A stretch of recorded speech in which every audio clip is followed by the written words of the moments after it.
In this video, I'm going to teach you how to use your Dasher Direct virtual card. It's a very easy process, so make sure to follow along. Using and managing your Dasher Direct virtual card is extremely simple. For this video, I'm going to assume that you have already ordered the standard Dasher Direct card and that you have access to the virtual card. So I'm going to give you instructions on how to find the details regarding the virtual card for Dasher Direct and how you can manage it at any time. So all that you have to do is download and open the Dasher Direct mobile app.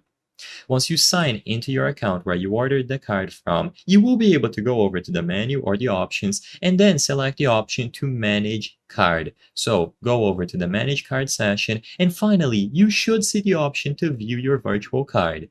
When you tap that option, it is going to display your card number, expiration date, and CVV or security code.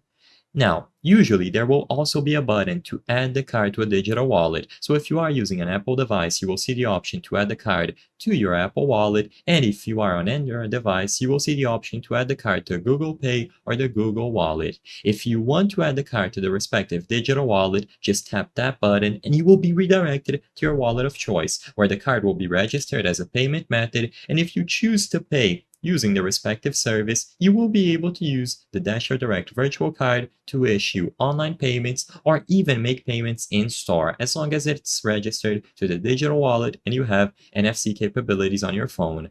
Alternatively, just note down all of the details that I mentioned, and whenever you go to any website to make an online purchase and they accept standard credit or debit cards, you will be able to input all of the details. As long as your card has been activated properly and successfully through the mobile app, it is ready to be used as long as you input all of the credentials asked for.